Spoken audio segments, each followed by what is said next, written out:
Saudara Heru Wibowo ya, tadi sudah menjelaskan walaupun agak terputus karena tadi waktunya 15 menit tapi jadi 30 menit. Jadi emang agak banyak, itu perlu latihan gitu ya. Nanti kalau ngisi webinar itu biasa dia hanya 20 menit, ya udah on time 20 menit. Jadi bagaimana orang pintar itu adalah orang yang dia itu bisa bisa memendekkan yang panjang gitu, memanjangkan yang pendek gitu ya.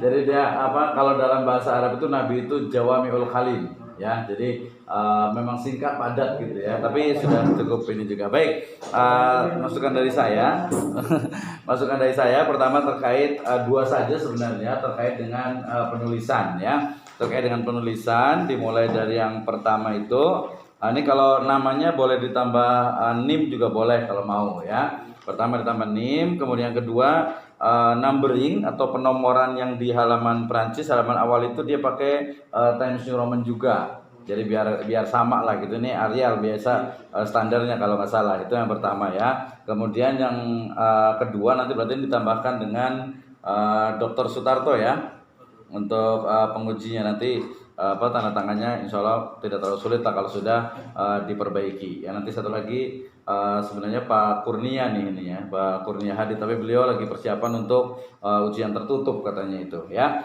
Oke, kemudian yang kedua ini dari sisi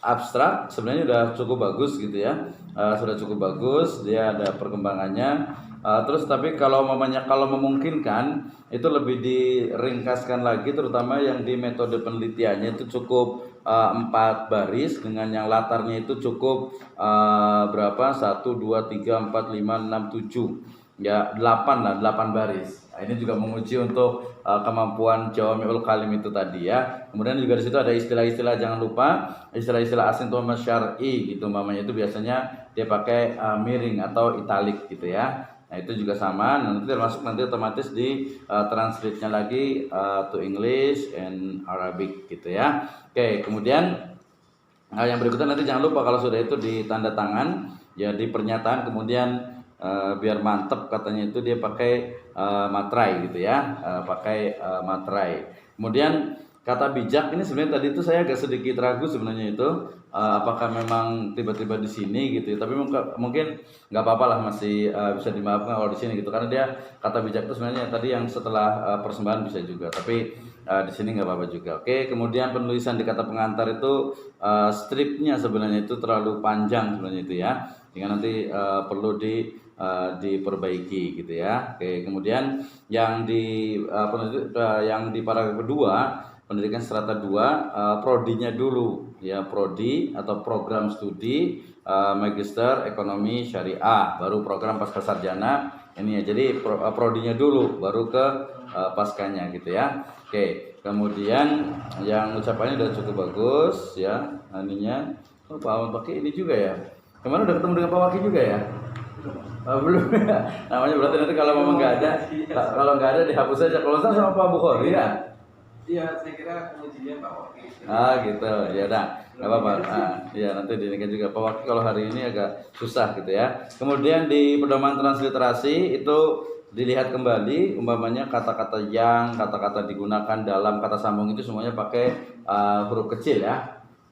Yang ada di 4 penulisan kata Arab yang lazim digunakan. Y-nya besar, Y-nya kecil, D-nya kecil, kemudian D belakangnya itu lagi kecil lagi gitu ya. Nah yang paling penting ini untuk pedoman itu adalah dia harus dipedomani. Jangan sampai nanti kita lihat pas diperiksa ternyata nggak sama nih. Oke, kemudian yang berikutnya di daftar isi itu ada yang 1.3 tujuan itu kurang enter dikit, sebaiknya diperbaiki gitu ya, diperbaiki tinggal di enter saja. Itu bisa langsung mudah ya. Kemudian ke penulisan ini juga apa namanya, numberingnya, nomornya tuh dia nggak tahu nih apakah Times New Roman atau bukan. Udah Arial ya, dibikin Times New Roman aja semuanya.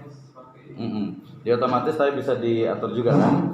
Oke, nah itu dari sisi penulisannya ya. Jadi nanti yang lain juga diperhatikan semuanya ya. Nah di halaman 3 yang kemarin dicatat itu yang gambarnya itu dikebawakan sedikit, jadi nggak terlalu gepeng gitu ya. Jadi biar dilihatnya itu enak di halaman yang ketiga gitu ya, halaman yang ketiga. Kemudian ini di pertanyaan sudah cukup bagus sebenarnya di rumusannya. Cuman tadi sedikit ke konten, rumusan dengan kesimpulannya itu dia agak kesimpulannya itu bahasanya agak sedikit jelimet gitu, agak sedikit kurang jelas, kurang singkat gitu. Jadi kalau pertanyaannya bagaimana penerapan sistem jual beli online dengan sistem reseller by dropship pada e-commerce Indonesia, maka berarti kesimpulan nomor 1 adalah penerapan sistem jual beli online dengan sistem reseller by dropship pada e-commerce Indonesia adalah dengan sistem atau dengan mekanisme seperti ini. Nah itu dah. Kemudian yang keduanya bagaimana analisa terhadap penerapan jual beli dengan sistem reseller menurut perspektif ekonomi syariah. Ya langsung ekonomi syariah memandang atau melihat ya atau memperhatikan atau menganalisa bahwasannya jual beli online dengan reseller seperti ini mengandung unsur di bawahnya itu di dalamnya itu ada tadi ada horor gitu ya, ada mungkin ketidakjelasan dan lain sebagainya. Nah itu disebutkan tuh di kontennya. Kalau dari sisi penulisan dari mulai halaman 10 ini nanti kalau pas sudah di print ini kan lagi ya, itu kan halaman 10 atas dengan bawah tuh ya, itu mungkin ke bawah gitu kali ya. Saya biasa memang manual sih, itu kayaknya yang buat nutupinya geser kayaknya itu halaman ke 10. Oke. Kemudian halaman-halaman berikutnya nanti diperiksa sebenarnya diperhatikan lagi, terutama yang paling penting adalah ini saya mau bicara tentang ketika kita mengutip Al-Qur'an dan juga hadis ya, contohnya hadis itu di halaman 23. Itu sebaiknya memang kita syarah gitu ya. Kita jelaskan, kita sampaikan, kita sebutkan kandungan yang ada di dalam ini, di dalam hadis tersebut. Contohnya di halaman 23. Ya, ini kan ada 1 2 3 ya. Oh, bahkan ada lebih gitu. Jadi hubungan antar ini itu tidak disebutkan gitu. Kalau mau oke, nggak apa-apa, masih boleh lah gitu. Tapi di terakhir halaman 23 sebelum sebab-sebab qoror itu disebutkan ya. Jadi merujuk kepada hadis-hadis tersebut. Sebenarnya lebih bagus tuh kalau mamanya disebutkan satu-satu ya. Jadi mamanya manibta atau aman fala yabi'hu hatta yakbidohu gitu kan. Siapa yang beli makanan janganlah dia menjualnya sampai dia diterima. Nah, hadis ini atau mungkin hadis yang serupa gitu ya, kemudian disebutkan lagi menunjukkan apa gitu. Jadi ada penjelasannya, termasuk nanti yang mengandung unsur Al-Qur'an ya, atau yang ada Al-Qur'annya, ayat Al-Qur'an gitu ya. Ayat Al-Qur'an itu sebaiknya juga dijelaskan. Tadi referensi yang dari kitab-kitab atau dari fikih ulama ada sudah cukup bagus juga. Jadi kan urutannya itu adalah ayat Al-Qur'an, kemudian tafsir, kemudian nanti ya perkataan ulama, baru pendapat kita. Jadi kalau semua seperti itu sudah sangat bagus sekali gitu ya, sudah sangat bagus sekali, sehingga nanti bisa dijadikan referensi untuk yang setelahnya. Oke, kemudian sebenarnya kalau mau nambah lagi ya di halaman 34 dan di semua halaman, kalau dia ada istilah Arab, sebenarnya kalau bisa diarabkan itu lebih bagus. Bukan maksudnya ditambahkan teks Arab. Contohnya di halaman 34. Di halaman 34 itu ada muslam fi, kemudian ada muslam fi, ada jenisnya. Nah, itu orang pengen tahu muslam fi itu bahasa Arabnya itu seperti apa sih? Nah, termasuk ada khiyar, syarat gitu, salam gitu. Nanti nggak taunya salam itu pakai setelah lam pakai alif lagi jadi salam. Padahal kan enggak ya. Wal yuslim gitu kan, dia salam, baik salam itu pakai alif nggak? Salam atau salam?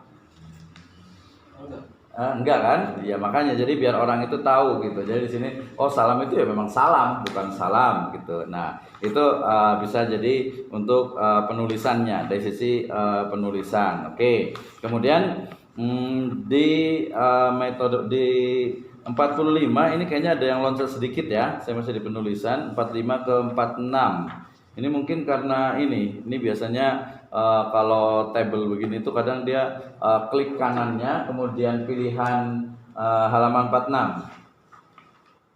Halaman 46 itu ada yang loncat itu. Nah, ini kan dia kan langsung ke bawah. Dia biasanya karena ini teknik aja sih. Kalau mau itu ya biar nggak kosong nih, dipotong aja nggak apa-apa. Nah, bisa ya. Ya jadi biar di atasnya itu tidak kosong. Ini udah cukup bagus, sudah ada pendekatan penelitian ini perlu mengambil. Nah, ini belum ada diferensiasinya ya kayaknya ya. Jadi merujuk atau berdasarkan penelitian-penelitian yang sudah dilakukan di halaman 48 setelahnya itu. Jadi berdasarkan penelitian yang sudah dilakukan, maka penelitian mengenai ini belum pernah dilakukan. Itu sudah ada belum?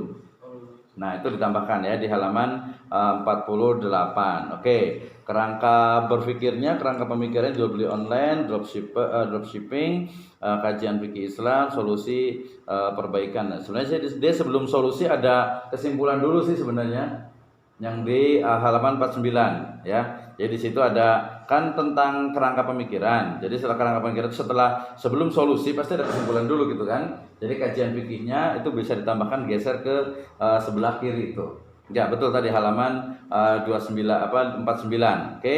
Kemudian metode penelitian kemarin ini ya boleh ditambahkan karena ini jadi semua mahasiswa itu wajib untuk mengutip bukunya dosen, tapi udah ada belum ya? Banyak ya. Nah, soalnya di awal itu nggak terlalu kelihatan ini. Yang pertamanya aja ya. Saya lihatnya nggak ada nih. Terutama nanti yang di usul fikih. Ya di usul fikih kita lihat referensinya. Nah, yang istidlal, kemudian ini yang di sininya ya.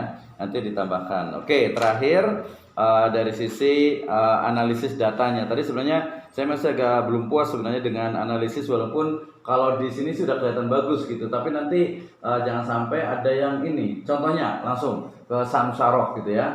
Samsaroh itu disebutkan bahwa samsaroh itu dia tidak boleh kalau samsaroh atau calo itu dia dibebaskan itu tidak boleh memang. Bapaknya saya punya barang nih harganya 100.000, kemudian silahkan mau dijual berapa aja.